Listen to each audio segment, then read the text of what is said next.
So according to my guest today, there's a moment that many women experience in midlife where many things start to just feel off. Memory feels unreliable, sleep gets fractured, emotions feel closer to the surface, and quietly, a question starts to form. What is happening to me? Today's conversation is a deeply grounding answer.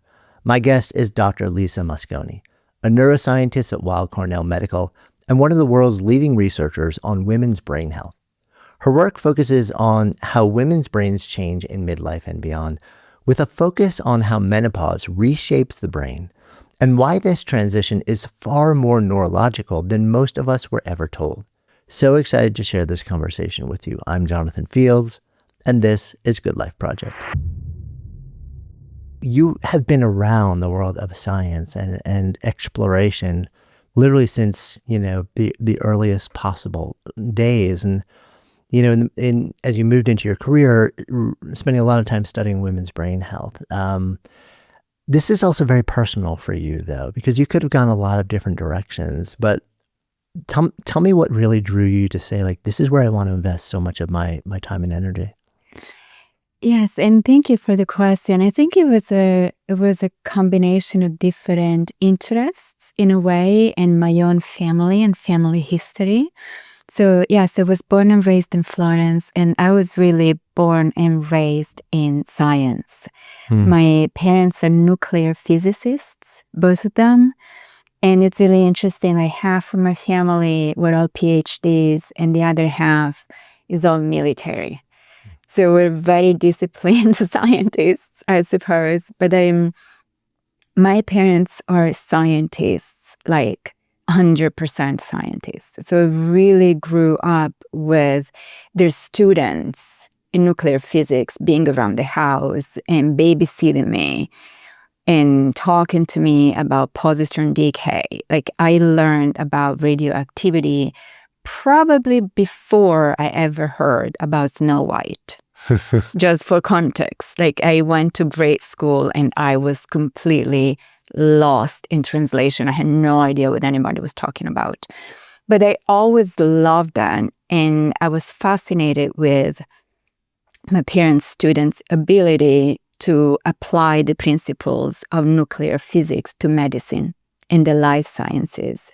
And when I was very little, I just declared, I'm going to be a psychiatrist.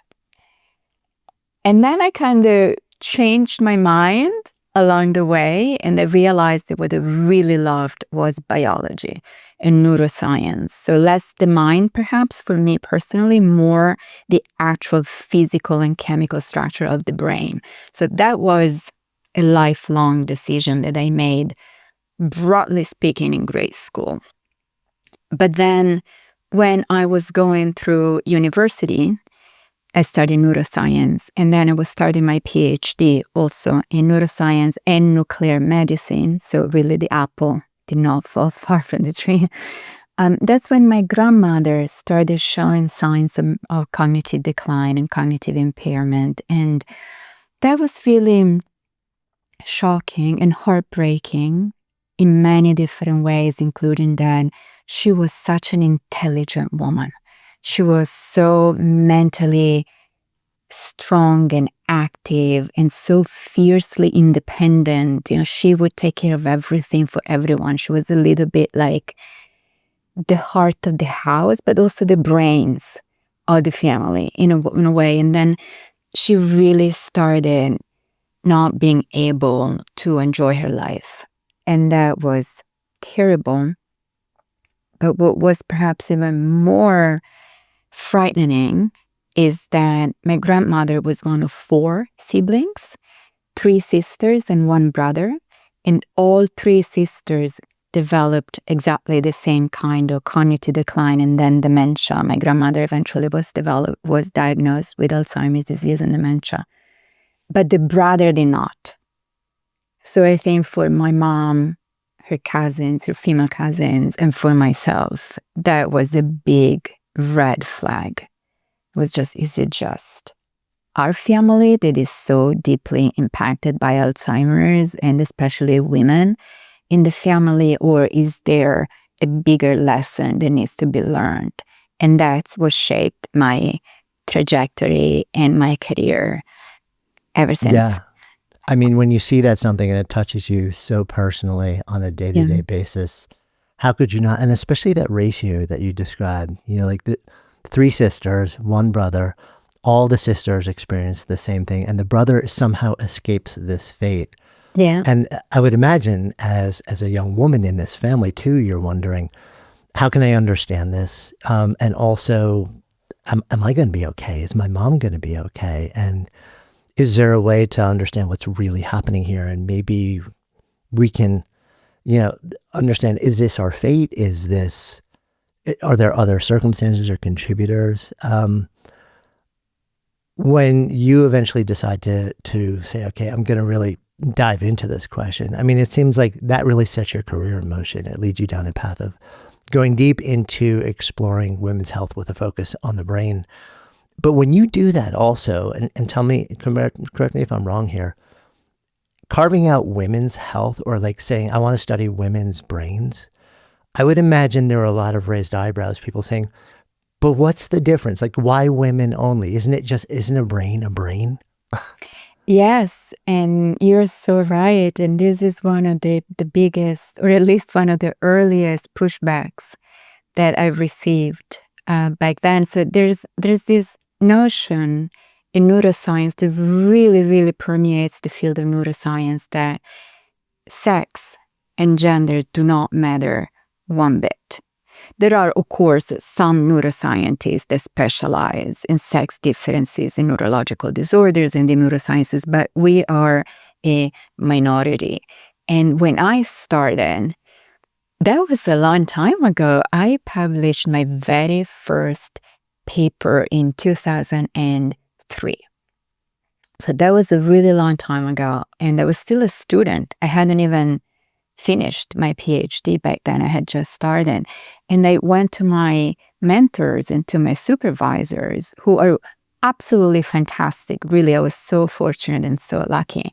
And I said, I really want to understand genetic predisposition in Alzheimer's disease, because I thought it's got to be genetic, with an eye on sex differences and whether or not it matters for women, especially. And they said to me, and this is something I still get every day, almost in my line of work, and this is more than 20 years ago, right? They said, well, we do know that more women than men suffer from Alzheimer's disease. So we have known since the 1990s that after getting older, after aging itself, being a woman is the strongest risk factor for Alzheimer's disease. So much so that today, almost 2/3 of all Alzheimer's patients are women. So I want to reinforce it. So number one risk is age. Number two behind that is being a woman. Being Wow. born with 2 X chromosomes, yes. Right. Yeah. And however, then they would add, but, so is a but, right? But women live longer than men, and Alzheimer's disease is a disease of old age.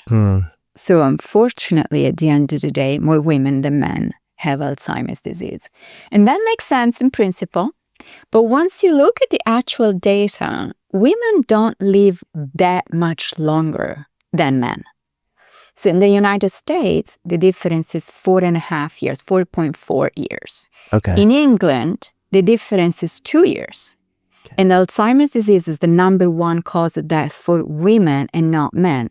And the gap in prevalence is the 2-to-1 ratio.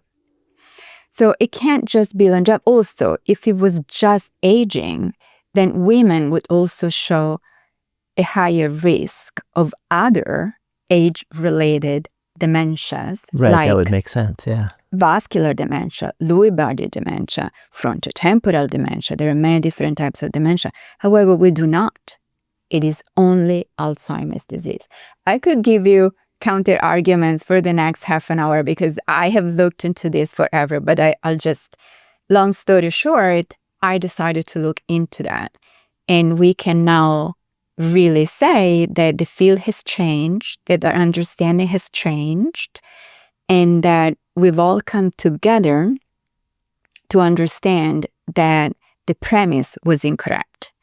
Alzheimer's disease is not a disease of old age.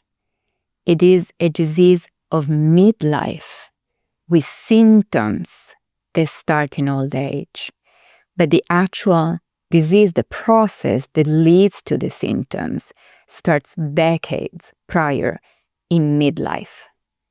So that completely changed the question to, well, if Alzheimer's disease is a disease of midlife and women have a higher lifetime risk as compared to men starting in midlife, in fact, starting at age 45, then the right question is, well, then what happens to women and not to men in midlife? They could explain the higher risk down the line. So many questions, and we'll dive into a bunch of them here. And I want to actually really dive into and explore that, because I know that that's going to bring us eventually through the conversation around menopause and perimenopause and a whole bunch of things that happen in midlife. But I'm also just really curious before we get there, so you're now studying women's brains and women's health largely around brains and the effect on their entire systems for more than 2 decades, as you described. First paper that you wrote, like 2003, right, published. I wrote many prior. Right, I would imagine, right? Yes. So like, I'm wondering what it's like for you. You're coming up in a field where you see this phenomenon. The phenomenon itself is largely gaslit, but then you're a woman in science, and you're trying to push this idea forward. And there's a long history of women in science also not being acknowledged and being gaslit for ideas that are especially perceived as unconventional or challenging the norm. And I'm wondering, just as you move along your career, and you're saying, I'm not letting go of this. No, There's something here. I can't drop this thread. It's personal, and now it's clearly, I'm looking at the data, and this is real. You just shared, like, it's different now. Is it really that different now? It's like better. Yeah. It's better. It's better. And it was funny. There was a big conference about Alzheimer's disease just a couple of days ago, and I was presenting at the panel. And one of the questions for me was, you have been looking into sex differences in Alzheimer's for a long time. And do you think the field has advanced substantially? And I was like, I mean, it is better now. At least we talk about it, and more people are interested in doing this kind of research. But I would not say this is a hot topic yet. And for the past 20 years, my team and I and my colleagues and I wouldn't say this has been easy. I would say this has been very hard. And it's hard to get funding. It's hard to get published. It's hard to get credibility. You do get a lot of pushback. You do get a lot of people telling you you're wrong and what you do doesn't matter. And there have been days that I thought, well, maybe I could do something else as well. But I never, that usually happens on Fridays. It's like, and then on Monday, like, no, this is actually, like, this is maybe it. Maybe I'll just open a little cafe instead. Well, no, I thought maybe I can look into something else. Like, for scientists, when you need to apply for grants, or you apply for research funding, and every funding agency, they have their own priorities. Right. And if what you want to do does not necessarily fit in their priority list, then you don't get funded. So I thought, well, a lot of people just adjust. And they're like, okay, the priority right now is tau proteins. Let's do tau proteins. Or is inflammation, let's do inflammation. And for me, it's always been, I'm doing women's brain health and risk of Alzheimer's, and for as long as I can. Yeah.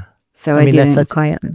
Right. So there's a very practical thing going on here, which is if you need funding to do research And in order to get that funding, you have to sort of fall under the umbrella of things or topics that the funding is going to be available for. Yes. And there just aren't a lot of organizations setting aside enough funding for the topic that is so dear to you.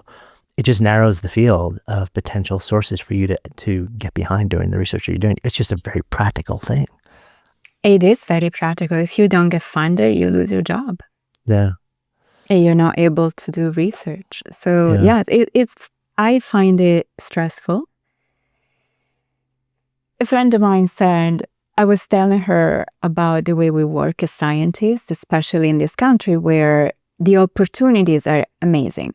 They're really incredible, and I've been extremely blessed to work here. At the same time, we are almost like businessmen more than scientists, because we really need to be careful with money, good with money. We're constantly raising funds. And she said to me, I get it. It's like running a startup with no exit ever. Is that pretty much? Yes. Right. Right. Except with the startup, it's like, you're going to work like crazy. It's going to be brutally hard, ever changing, but there's an end point. And with you, it's just sort of like, this is just the way it is. Who knows if and when this will change. That's Yeah. such an interesting analogy to make.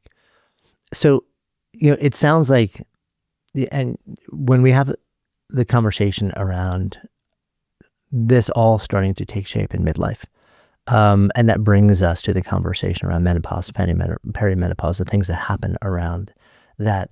I feel like the last, 3-4 years, this has become a topic of such public discourse in a way that I've never seen before. And, you've become much more forward-facing about it. There are a group of people that seem to be really pushing this, and in no small way, normalizing the conversation. Do you feel like that's a right word? I think that's a beautiful, beautiful word. I thought you were going to talk about the menopause wars, where people are almost, yeah, we're seeing that too, and we may touch into that. But yeah, I think normalizing the conversation is so important and so necessary, and we should be doing more of that, because all women who live to midlife will go through menopause.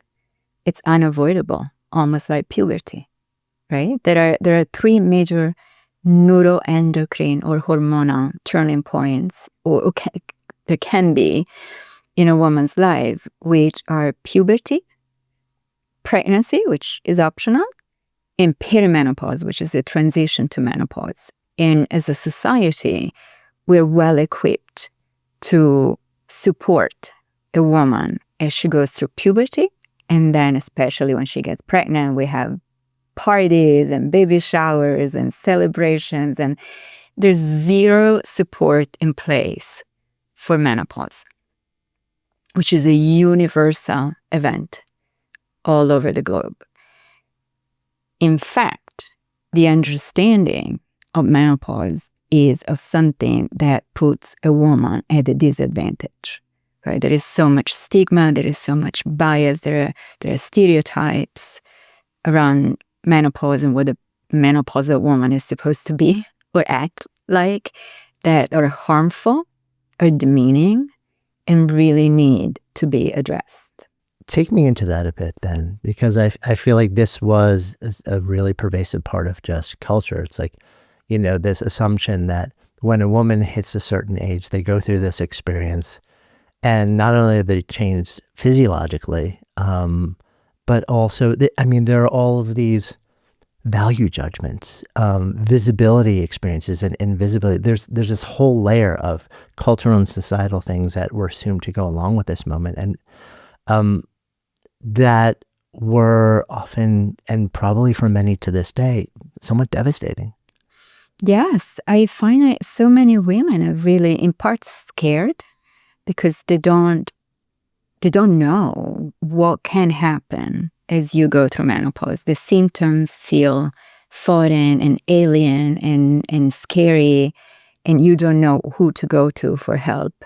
But then at the same time, there's culture, right? There's society that once you do understand that you're going through menopause, then the first reaction is like, oh no, I'm going through menopause, I'm going to be devalued, right? Because we have, I would say the women have been impacted for centuries perhaps by sexism, but also ageism. And the combination of the two really results into menopause-ism, right? Where the idea is that a woman who's getting older is not nearly as valuable as a younger woman to start with.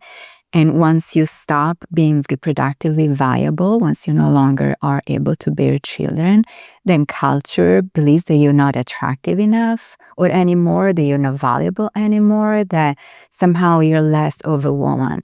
And that is absolutely unacceptable. It really is unacceptable. But that explains, in some ways, the lack of education around it, the lack of support around it, and how so many women just really feel like this is the beginning of the end, right? It's downfall from here. And when I started looking into menopause as a scientist, but also as a woman, what struck me the most was the complete absence of a sense of accomplishment or even just status gained, or the notion that you have reached a very important milestone in your life and there's no celebration, there's no acknowledgement, and so many women just go through it in silence.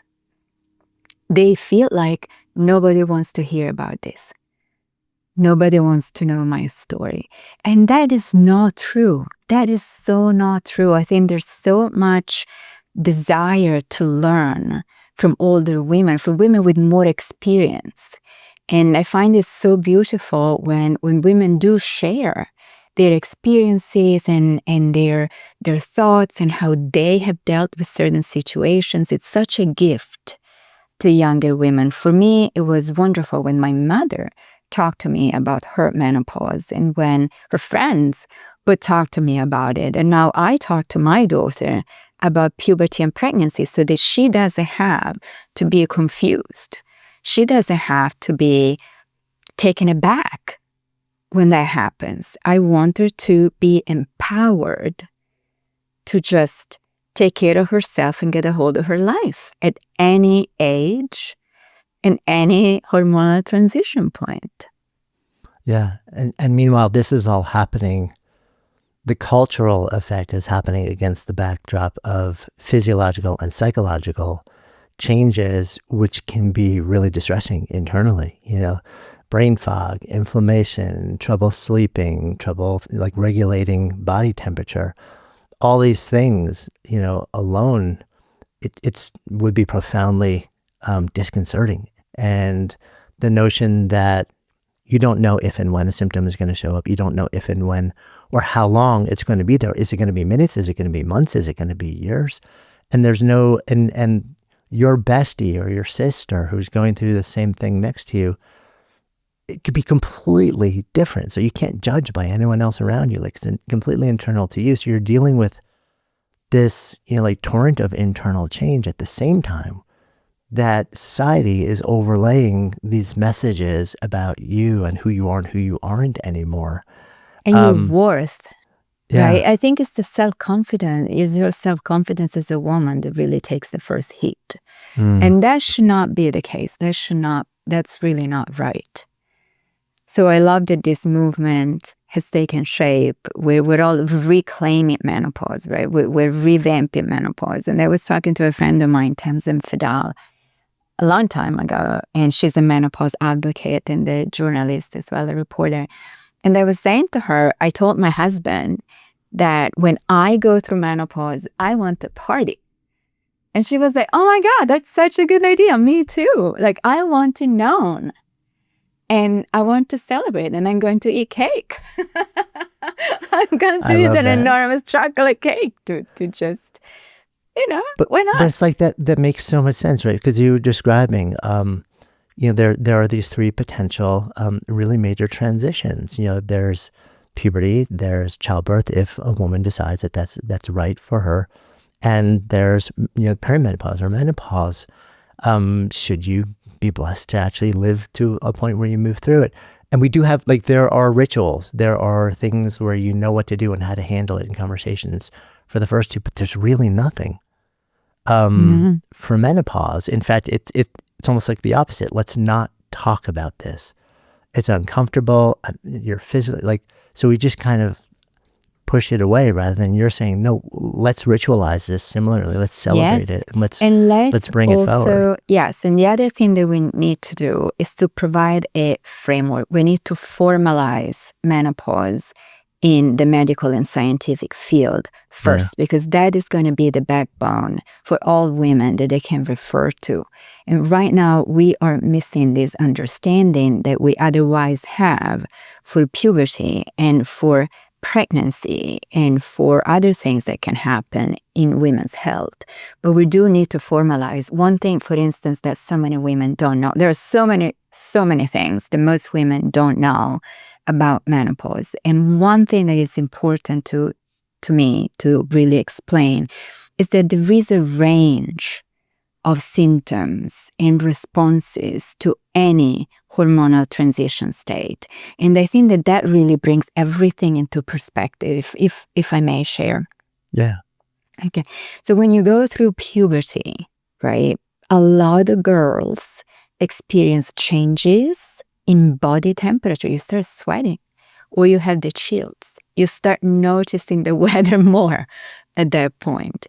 You may experience changes in sleep quality, sleep quantity. How many teenagers just sleep until noon and are up all night?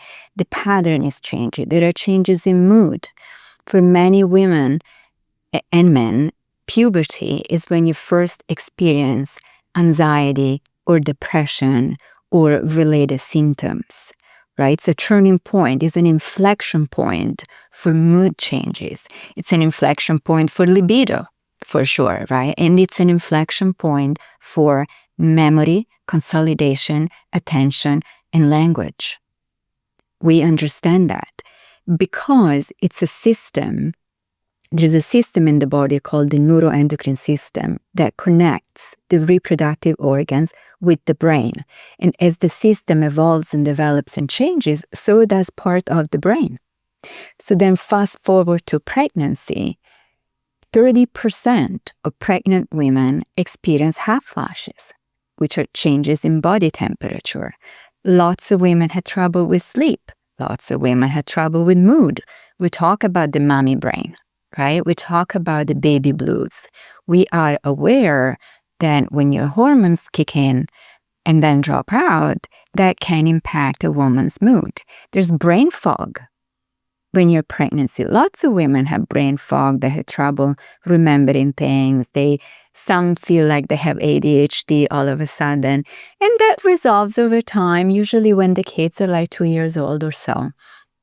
The same exact symptoms come back or may appear for the first time in menopause.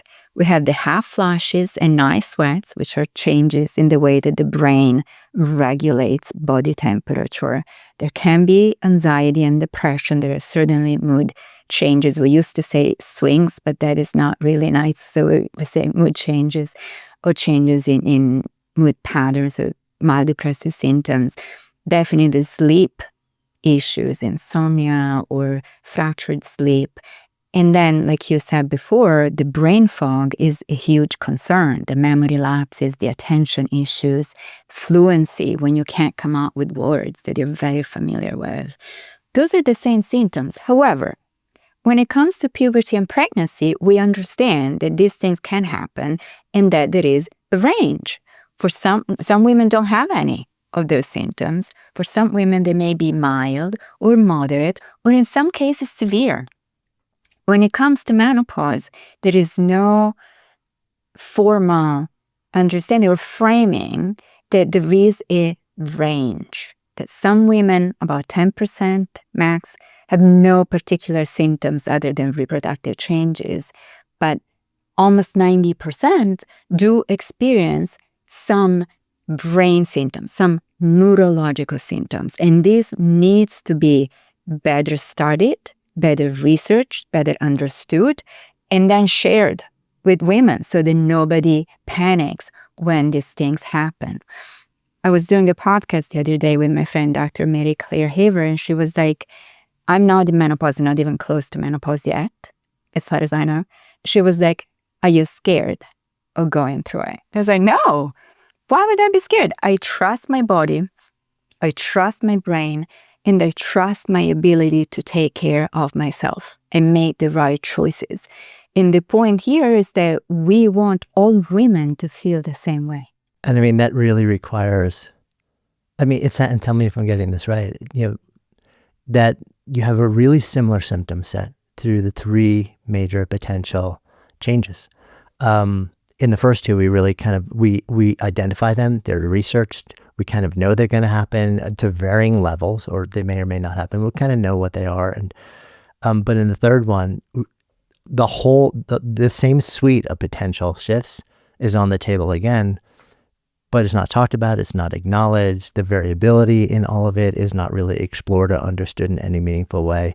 And culturally, we sweep it under the table and say, oh, that's something that we actually don't talk about. So you're kind of left feeling all these things.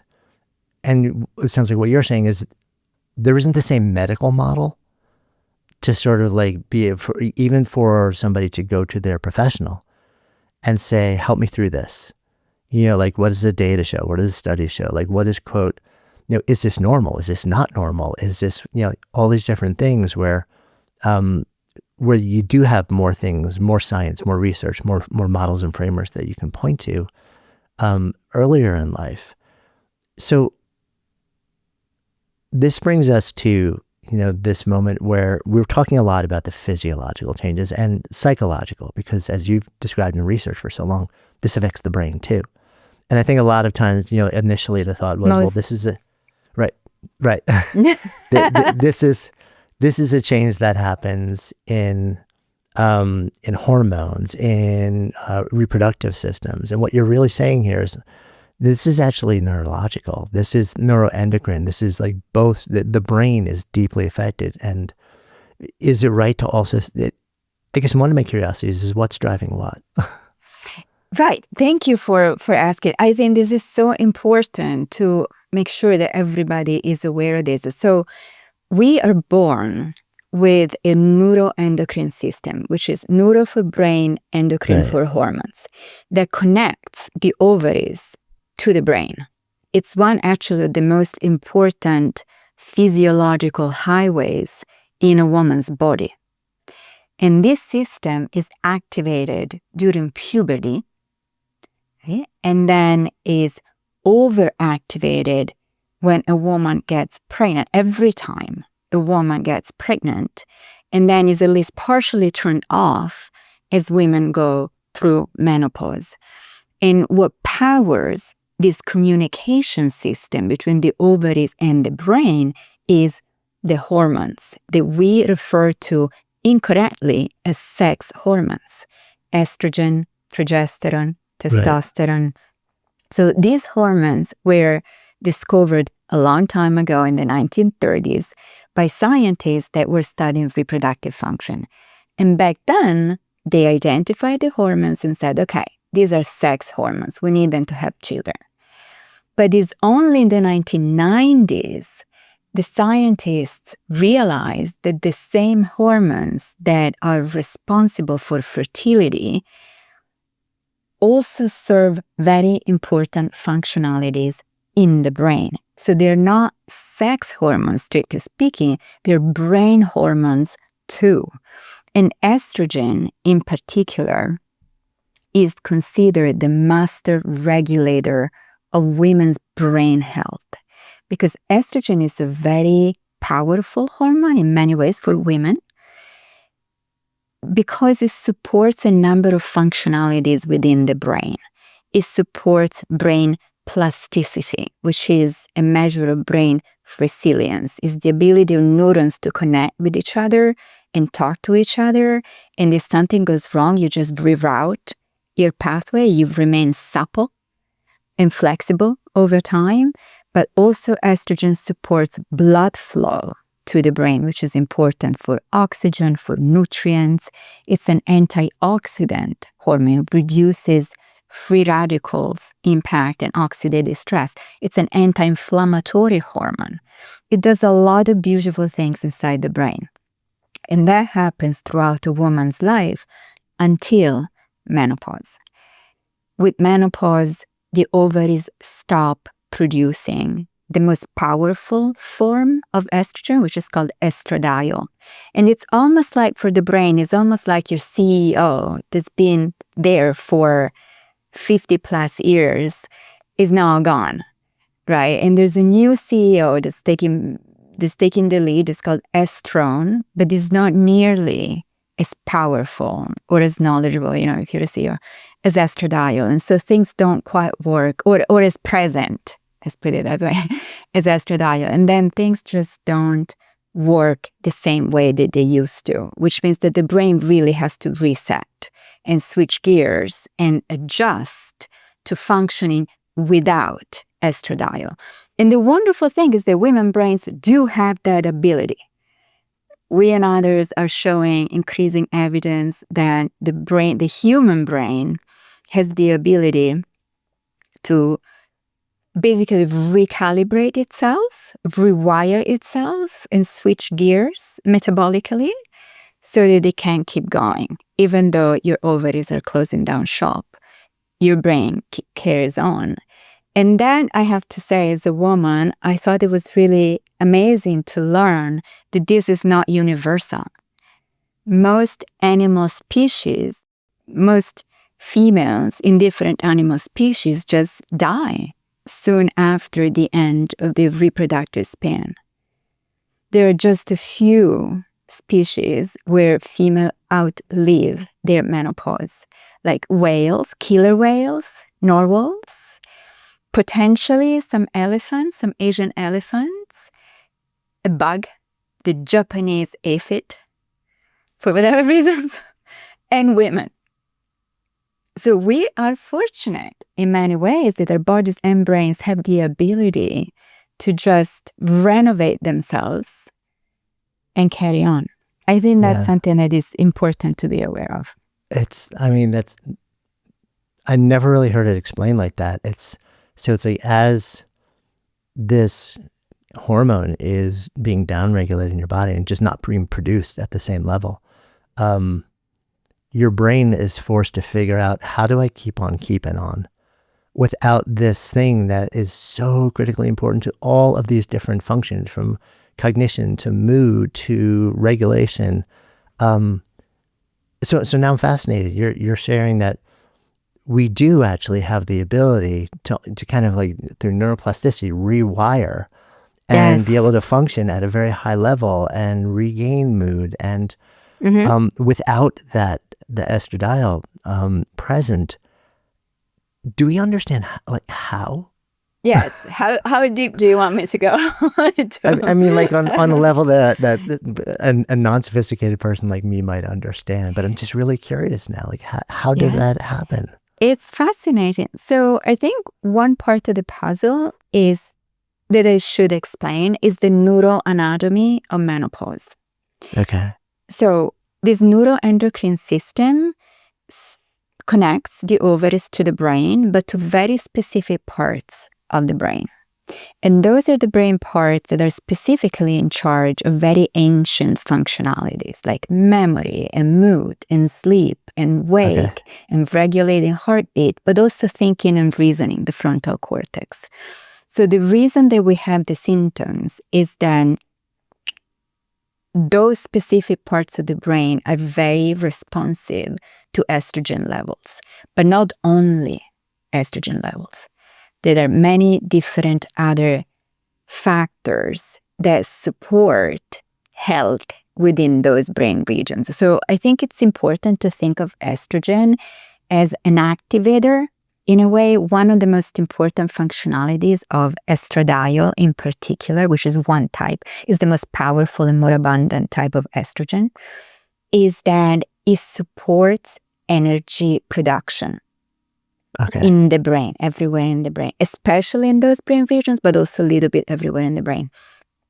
And the way it does that is by supporting glucose metabolism.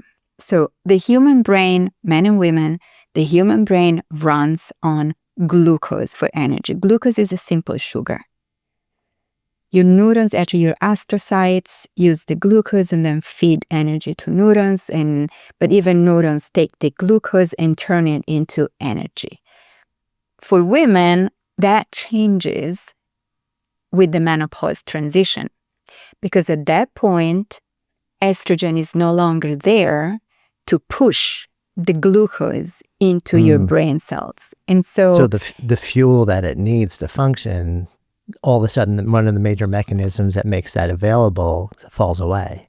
Yes. Okay. And what my colleague has shown, Dr. Roberta Diaz-Brinton, she's a preclinical scientist. She does a lot of mechanistic work. What she has shown is how resilient the brain is. And the brain, at that point in time, is thinking, well, if glucose doesn't work for me anymore, I'm going to turn into a hybrid. I can no longer depend on glucose. I'm going to start using something else for energy. And the something else is first protein, amino acids, which is not the best choice if you're a brain, Right. because you really need the amino acids to make neurotransmitters. And so then you see how the brain will switch to fat. And so then the brain starts using fat as a major source of energy, which is very smart. The rest of the body can do it too. But in the brain, this mechanism is very delicate. And the switch is prone to glitches, which manifest themselves, at least in part, in the hot flashes, the night sweats, the depressive symptoms, the brain fog, and whatnot.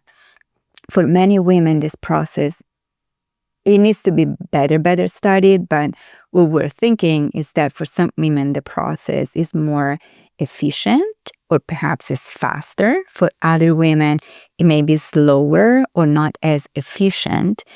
And then the long-term effects are different. We do believe that part of the reason that women have a higher risk of Alzheimer's, for instance, is that estrogen also prevents the formation of Alzheimer's plaques and Alzheimer's lesions. So when you lose this protective layer that estrogen provides, the brain is left in a more vulnerable state, which is when we, my team and I, and other teams as well, using brain scans, this is when we see the lesions of Alzheimer's disease, the Alzheimer's plaques really starting to accumulate in some women's brains, not all women, but for some women, we and others have shown that menopause is a tipping point or an inflection point for Alzheimer's risk. So every brain is different, and we're trying to really better understand what leads down this pathway or a better pathway, and how can we intervene? Yeah. I mean, it's like everything has to get rewired. And everything has to be rewired. Can I tell you my theory about why there has... curious. Oh, thank you. So this is what we've learned from puberty and pregnancy, right? When you go through puberty, you actually lose half of all your neurons and connection between neurons. Whoa. It's called, yes. Yeah, this is actually, so before puberty, you have the most neurons you will ever have in your life. Okay. As you go through puberty, they drop, which sounds really alarming, right? In reality, that is very smart, because the brain is very metabolically active. It's the one organ in the body that takes up the vast majority of energy. And it's really hard to just maintain functionality over time. So if you're a brain, it makes sense to say, ooh, wait a minute. From now on, we may get pregnant here. We may have a baby. We're grown-ups. We're members of society. I no longer need all these neurons and connections that I needed to learn to ride a bike. I know how to write. I know how to use a credit card. I know how to do all these different things. I can go in autopilot. So I'm going to get rid of all the things I no longer need, right? So it takes remodeling. There can be glitches, there can be symptoms, but you also end up, when the transition is complete, which, by the way, can take up to 8-9 years, I'm going to have a really mature, very well-connected, very cost-effective brain. And this new rewiring that happens during puberty also allows me to develop theory of mind, which is the ability to put myself in other people's shoes. In fact, what we've learned is that all this rewiring that takes place during puberty, I promise is relevant to menopause, really supports your ability to have a good place in society. It helps you be a good member of society. Yeah, it's wiring you for compassion and pro-sociality.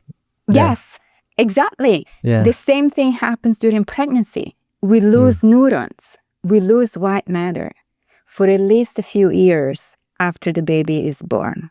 And then there's a rebound in the recovery, because there's a lot of rewiring that takes place where your instincts need to be stronger. You need to be able to mentalize that kid won't speak to you for years.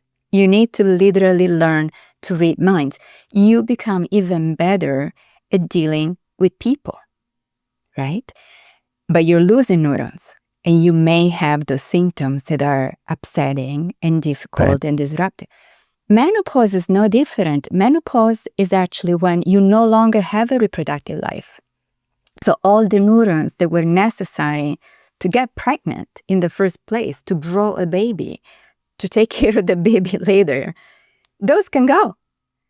So my theory, at least, is that the rewiring that takes place in the menopause brain is, number one, necessary, because you do need to get rid of the neurons that you no longer need moving forward with your life. But at the same time, it seems to strengthen the deepest parts of your emotional brain, like the amygdala, the brain structure that is involved in empathy, like you said, compassion, just being more emotionally in tune with other people. And that's something the studies have shown in postmenopausal women, that empathy is off the charts. Postmenopausal women are by far the most empathic individuals in any gender and age groups globally. And there's also this ability, at least preliminary studies show, that the ability to sustain happiness is improved after menopause. You're less impacted by negativity, by things that may have upset you. But at the same time, you are more likely, at least in those studies, to be able to sustain happiness. Just stop sweating the small stuff. You know what matters. There's more clarity towards yourself in your life. And that could be psychological, but there seems to be a neurological basis, because we do find changes on the brain scans. So, I mean, that all sounds powerful, and it makes so much sense. There's sort of like this evolutionary reason for these changes, these shifts at each one of these major phases. Why then, but also there, within each one of them, there's this window where everything is sort of like thrown to the wind, where there's a lot of disruption, there's a lot of upheaval. It's probably physiological and psychologically uncomfortable, concerning on varying different levels, while you're in the middle of that window, which could last anywhere, could last years. It can last, let's just be clear, it can last anywhere between 2 years and 15. Wow. So yeah, I that's think a long it's time to be important feeling that way. It's a very long time. The average is 7 years. Okay. And that's only to get to the final menstrual period. Your brain, your ovaries are done at that point. Your brain is not. So there are more years afterwards. It's called the early postmenopausal stage, where your brain is still rewiring. So the whole process can span a decade, if not longer. And women don't know. Women don't know. We should know, because we should be able to plan for that. We should know what's happening. We should know that it could take time. Hopefully it doesn't take that long, right? But there's a possibility, and we need to know. We need to be prepared. Do doctors know? Yes.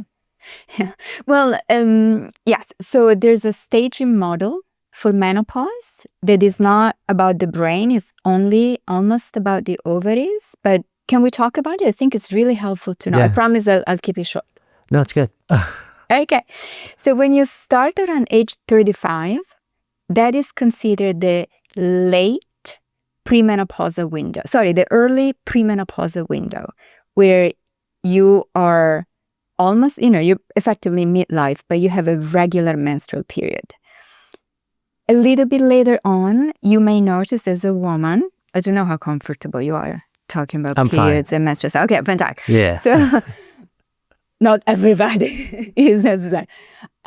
When you can feel like your cycle is a little bit different. It could be slightly shorter, slightly longer, just a couple of days. It may be lighter, it may be heavier, but it's still regular. That is the late premenopausal stage. And many women start reporting sleep disturbances at that point, or irritability. So there are symptoms already that may or may not be menopause, but we're investigating that. Afterwards, you start skipping periods. So your period is no longer every month. It could be every 2 months, every 3 months. That is the early perimenopausal phase. And that's when the actual symptoms of menopause can start popping up here and there, not consistently. Once you start skipping periods for more than 3 months at a time, especially if it's more than 6 months at a time, that's the late perimenopausal stage. And that's usually when the symptom hits you hardest. Before the final menstrual period, years prior, that's when most women have a harder time, or can have a hard time. The hot flashes are at the worst, and the other sleep disturbances, mood, brain fog, that's when they are more likely to impact the woman.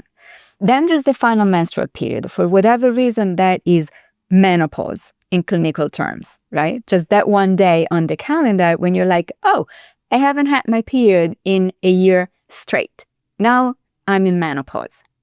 What most people don't realize is that there are other phases afterwards. There's an early post-menopausal stage that could be anywhere between 2 years and 6. And the symptoms are still present, but usually they're kind of dissipating and fading.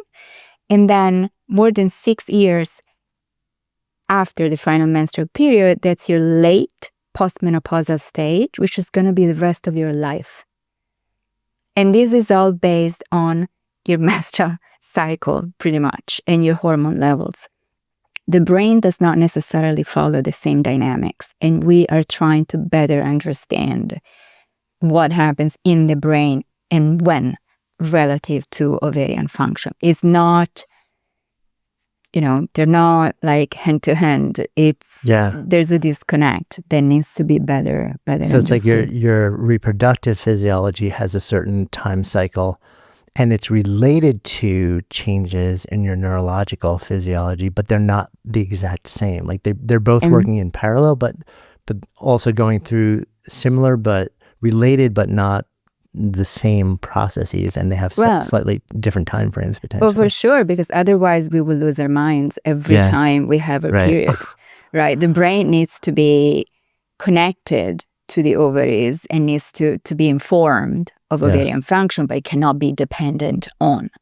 In fact, something that most women don't realize is that when you measure hormones in your blood, if you have estrogen levels measured or progesterone, that doesn't tell you anything about the levels of hormones in the brain.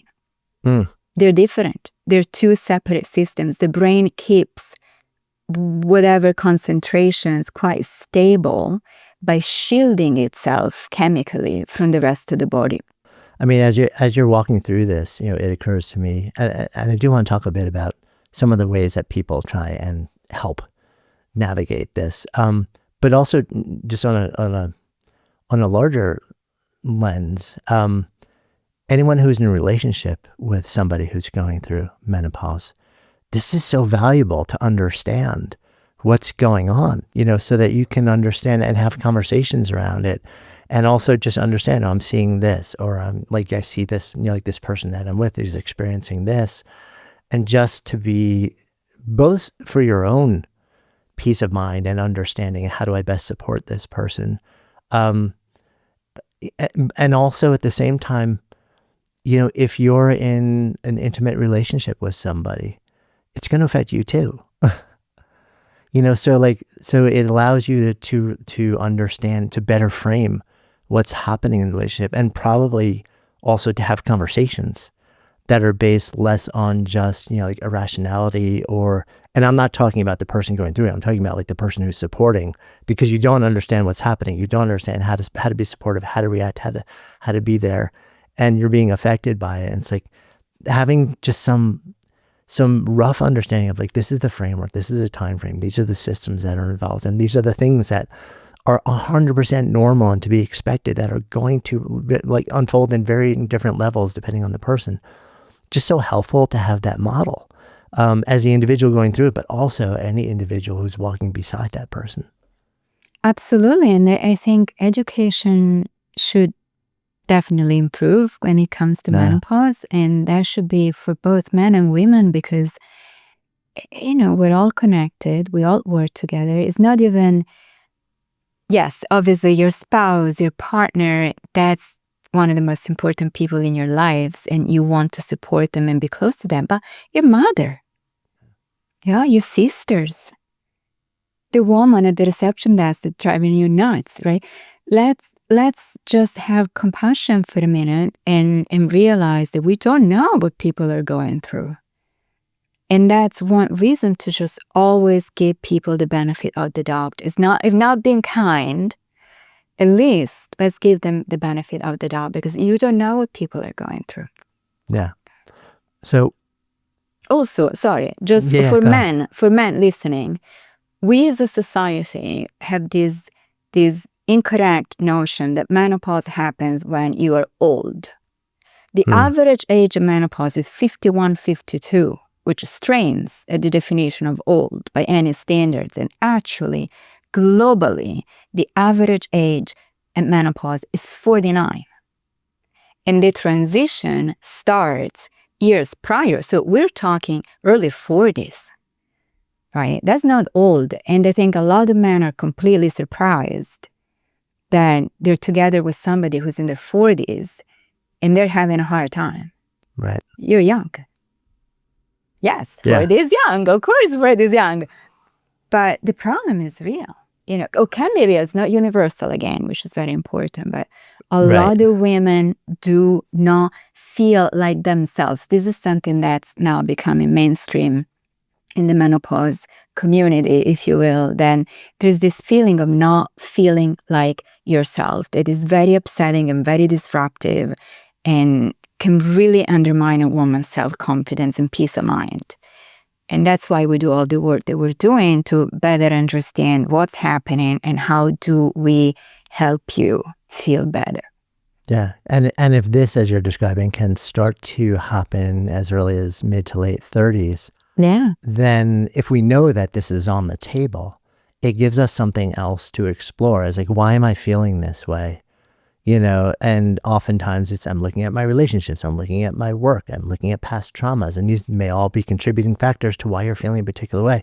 And if you're at this certain age, there may be something else contributing to this as well. So it puts another thing on the table to investigate, it sounds like.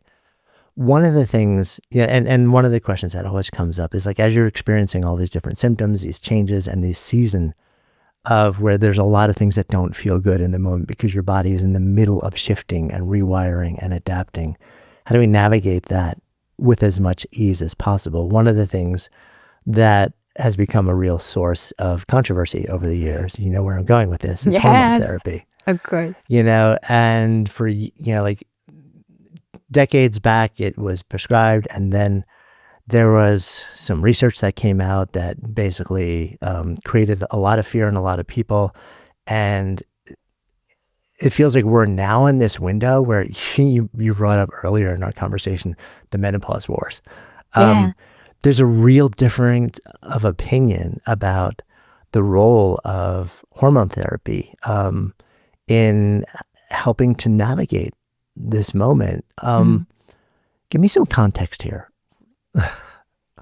Yes, I think we can I know it's talk a for big the question. next many hours. Yes, so like you said, this is quite unprecedented in medicine. But what happened is that hormone therapy was prescribed very commonly to women before clinical trials were run to test the efficacy and safety. And so in the late 1990s, the NIH decided to launch the largest clinical trial of women's health in history, which is called the Women's Health Initiative. And they were not just testing hormone therapy for hot flashes. They were also testing hormone therapy for things that were already in the headlines, that you should take hormone therapy to be young forever and to prevent heart disease and to prevent dementia, right? And so they were like, well, this has to be tested. And so they launched this enormous clinical trial that unfortunately did not work for those specific endpoints, dementia and heart disease. And so the trials ended in 2002 and then in 2003. What the headlines, however, ended up reporting on was the increased risk of breast cancer in one specific part of the clinical trials. So this is what's important to know in a nutshell. Those were clinical trials of women who were mainly in their 70s and 80s, many years after menopause. First thing, that's very important. Number two, the type of hormones tested were not the same that we typically use today. They tested high doses of oral conjugated equine estrogens, or CEEs. We still use CEEs today, but not at those specific dosages. And most importantly, a type of progestin, which is a synthetic version of progesterone that has been discontinued because it was later shown to sometimes potentially increase the risk of vascular damage. So those women were too old for any preventative effects to have a chance to occur. And number two, those results do not apply to women in midlife who take hormones for menopause as they go through menopause. And most importantly, the results do not apply to the type of hormones that we use more often in clinical practices today. However, what everybody was scared about was the risk of breast cancer. Now, there were two different arms, or there were two different trials in the Women's Health Initiative. There was one trial with the conjugated equine estrogen and the progestin, and one trial with only estrogens.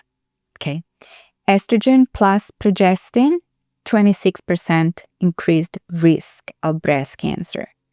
Estrogen only, 22% reduced risk of breast cancer. But what the media picked on was the increased risk of breast cancer. And all women, many women got really, really scared and they stopped using hormone therapy, and hormone therapy's reputation really has not recovered since, which is a problem. One thing I want everybody to know, I'm a scientist. I love statistics. I have studied statistics the vast majority of my life, including dinners and, my parents' conversations with friends. Those clinical trials were not looking at breast cancer as an endpoint. Those were incidental findings. Those were not results of the study. What the trials really show is an association, not a causative effect. I think this is important to understand for many women. All of us have heard that hormone therapy can cause breast cancer. That is the wrong word. Hormone therapy does not magically generate cancer. It's not like radioactivity. It's not like chemical compounds that can change the molecular structure of your cells. What can happen, which is important to know, is that you may have precancerous cells, but you may have a small tumor and you don't know. If you add hormones, if those are hormone receptive cells and you add hormone, that may grow. That's what estrogen does. It makes things grow, right? So that is where prevention is really important. That's where mammograms are really important. Ultrasounds, MRIs. We have a lot of options today for screening and prevention. And that's one reason I believe that professional societies now say, as of 2022, the guidelines have changed. And professional societies, which are appropriately very conservative, do say that the risk of breast cancer is rare for most women in midlife who take standardized, carefully controlled doses of hormones that we have tested in clinical trials. So as long as you follow the guidelines and you work with your physician, that the risk of breast cancer is considered a rare occurrence. I think that is very reassuring because it means that hormone therapy is on the table, but at the same time, it's not like a silver bullet. It's not magic in any direction. It's one tool that we have to support and alleviate specific symptoms of menopause for women who are eligible. Yeah. And of course, just to put this out there, this is not medical advice. Oh, no. This is just really good information. Talk to if you're in this moment and you're trying to figure out what's right for you, sit down with your qualified healthcare provider or practitioner and just have a really good, deep, rich conversation about what is appropriate for you in this moment. As you're describing this, something else kind of pops up also, which is as you mentioned earlier, without hormone replacement therapy, over time, your brain will eventually move through all these changes and kind of rewire itself so you're functioning at a high level again and feeling the way that you want to feel without the same level of estrogen. Maybe. And granted, this may be really uncomfortable while you're moving through it, and it may last a really long time. Is there a risk if you introduce hormone replacement therapy that organic rewiring won't actually happen? That's so funny. So the organic rewiring is something that we have the potential to go through. Okay. As I mentioned before, for some individuals, and again, a lot more research is needed to really understand, right? So the preclinical work that's been done is in rats. In women, we still need to do a lot of the work. But our understanding is that hormone therapy could be, and this needs to be tested and proven. We're doing it now. This is the kind of research myself and others doing now. Hormone therapy will support the transition by not letting your brain go through the crash. That's one theory, right? That it can sustain functionality for longer.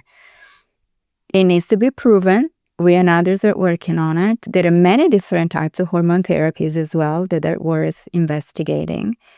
And there is, however, no evidence that would impair your recalibration. Yeah.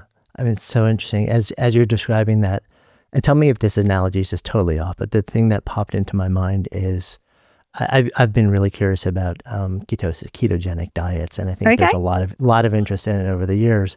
And for those who are looking to explore or investigate a ketogenic diet, the shift into ketosis often is there's this middle window, which a lot of people describe as the keto flu, where your body is used to burning largely glucose as its fuel, and over time it needs to actually shift over its energy sources because you don't have that available in your body.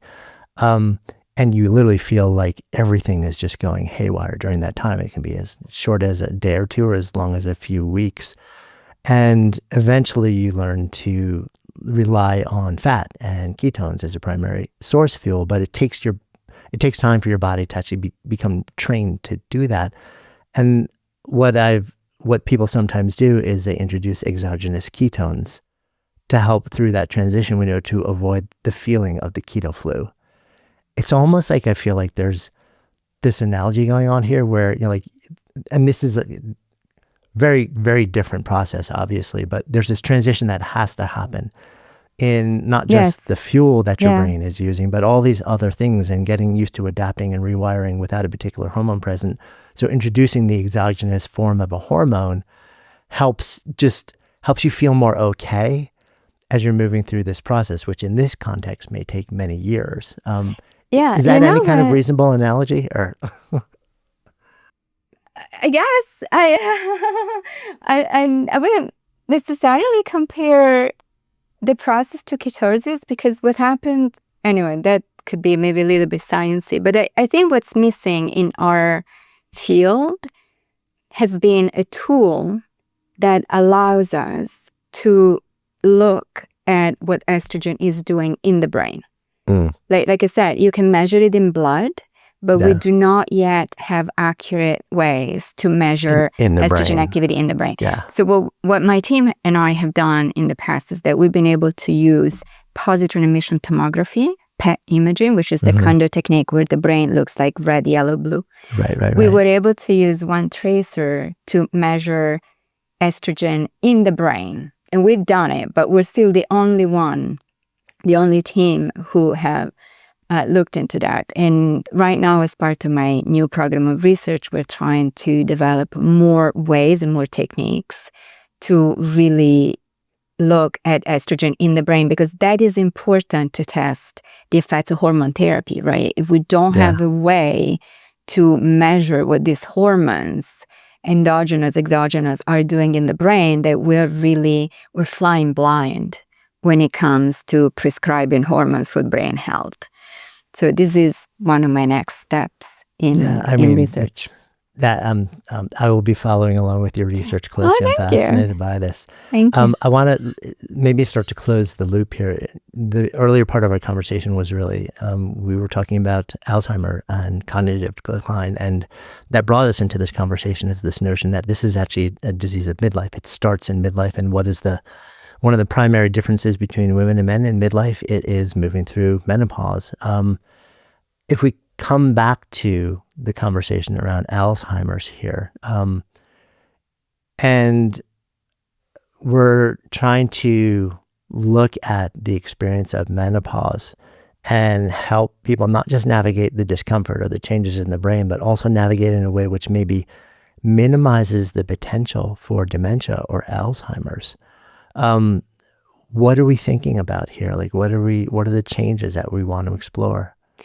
What we're thinking here is the program that I just launched in July. I was so fortunate that Dr. Regina Dugan, who is the former director of DARPA, the Advanced Research Program Agency for Defense, is now working in health. And she launched Wellcome Leap, which is an independent subsidiary of the Wellcome Trust, one of the world's largest charitable organizations. And she reached out to me and she asked me to develop and run and direct a program of research that they funded. Is a $50 million research program, which is entirely dedicated to women's health, hormones, and Alzheimer's risk for women. So it's called a sprint. We have a 3-year grace period and $50 million to. What I love about this project is that I'm running it, but it's a network of scientists from all over the world working together to address a difficult question that none of us alone could hope to really answer.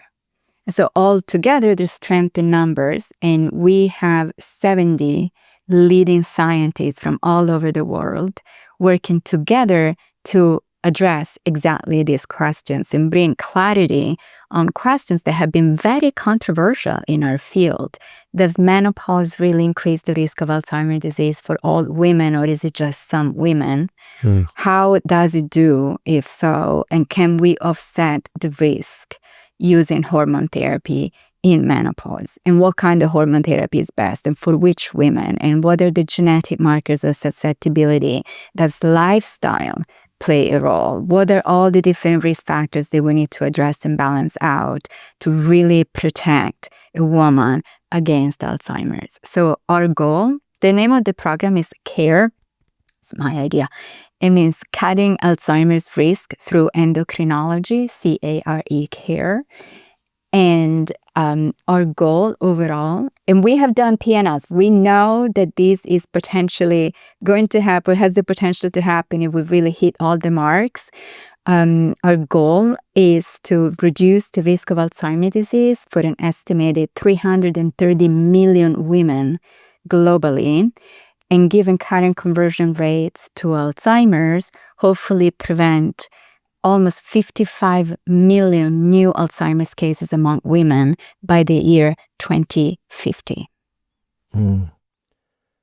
Powerful. Yeah, and it sounds like you're in the early stages there, but the ability to, I mean, it's both like funded and the ability to, one of the biggest problems in science is the siloing. Like everyone's protective and they're just working in their own labs. And it sounds like you brought together a network of 70 scientists from around the world who are breaking the silos and sharing and exploring this. I'm excited to see what unfolds from your research in the coming years. And I think it's because it's such an important set of questions that we need answers to, to first understand what's really happening here. What is the connection? And then what interventions might be effective. Yes. Because see, as women, and this is the problem we're having today, that the awareness has increased exponentially, but the science hasn't quite caught up with the questions that women now have. And that's when people just start sharing opinions, right? And everybody's now a menopause expert and an Alzheimer's prevention expert and the brain expert. And then we got confused because one person says, take hormones, the other person says, don't take them. The other person is like, it's all about magnesium, and it's terrible. So we are building the science that women deserve. And I understand that we all want answers now, so do I. But it's important to have the right answers that are based, grounded in evidence, not fear, not marketing, not sound bites, and certainly not other people's opinions.